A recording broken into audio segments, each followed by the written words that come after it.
Rahul, let me begin with you and with the first question that I posed, because the Congress would have us believe that the entire Bharat Jodo Yatra is above politics, though it's political in nature. What we saw today, Rahul Gandhi this morning, clad in just a t-shirt, well, that's a matter of another debate, went to the Samadhi of Atal Bihari Vajpayee, like other former prime ministers as well. Do you see this as an act of shrewd politics? Because at least where the Prime Minister is concerned, Narendra Modi, we haven't, seen him quite go to the Indira Gandhi Samadhi or the Nehru Samadhi. Him, putting forward that step, saying that we are a little more inclusive than what the Bharatiya Janata Party is. Do you see it as an act of above politics, which the Bharatiya Janata or which the Bharat Jodo Yatra would have us believe? Pretty irrespective of what the Congress and others say, this act is soaked in politics. It cannot be that it is bereft of politics. Primarily because he's a politician, he's going to the Samadhi of a politician. And that very act, it's not unfamiliar and it's not new. Rahul Gandhi has been invoking Atal Bihari Vajpayee, even L.K. Advani, one time strident face of Hindutva, pre-Karachi, and Mr. Kulkarni will know very well about it. The fact is that humiliation of Vajpayee and Advani and others, Rahul Gandhi has talked about it in 2018 also. The fact that he went there today morning is a political act. He has tried to signal that he is beyond small political elements and gains.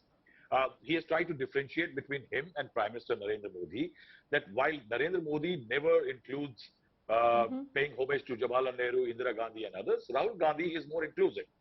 There is also a deft political subtle angle to it, that Rahul Gandhi's Yatra's broad template, and if you see the theme, has been nafrat. That nafrat bahut ho gayi hai.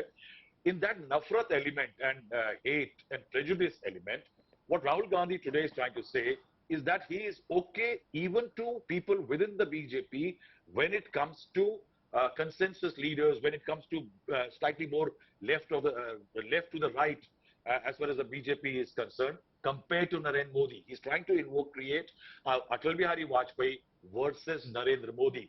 The idea is, I think, to create those 50 shades of saffron, in which that Vajpayee was less saffron than Narendra Modi. I think it's a very political move. But again, yes, will the people accept it like that? Because the acrimony between Vajpayee and the Congress also is known history. But Syed Zafar Islam, why so uncomfortable? The Bharatiya Janata Party till now has always, played the narrative of a Patel versus Nehru in possibly every political move that we have seen. What's so wrong? Why is it making you so uncomfortable if the Congress is now Rahul Gandhi visiting the Samadhi of Atal Bihari Vajpayee? If there's a template that they are seemingly trying to create of a Vajpayee versus Narendra Modi. Well, you have to understand first thing that Congress and their history is known to everyone, that they have not respected any Indian icons except Gandhi and Nehru Parivar. Family coming from Gandhi and Nehru family, they have respected them, and beyond that they have never respected anyone. Be it Patel, be it Baba Sahib or anyone else, but they have not respected, even though their contribution to this great country is immense and everyone knows their contribution, yet they have never been acknowledged by Congress party. Today when he visited the Samadhi of many other Prime Ministers, he should have, why did he ignored, for instance, Mr. Rao, P.V. Narasimha Rao? He didn't visit there.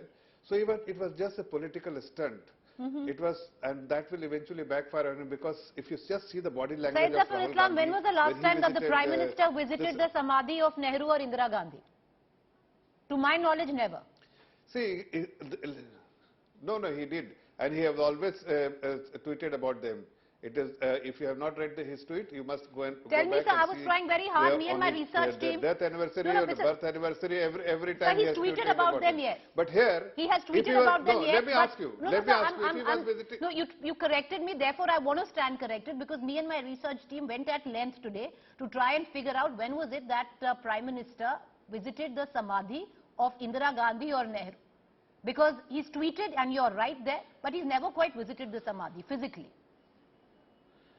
Well, listen, first of all, If he was visiting all the Prime Minister, then he should have visited PV Narasimha Rau's Samadhi as well. But he didn't. He chose not to visit. Secondly, if he was really sincere and he was really paying respect to everyone, then just see his body language. Is this the way you visit a Samadhi?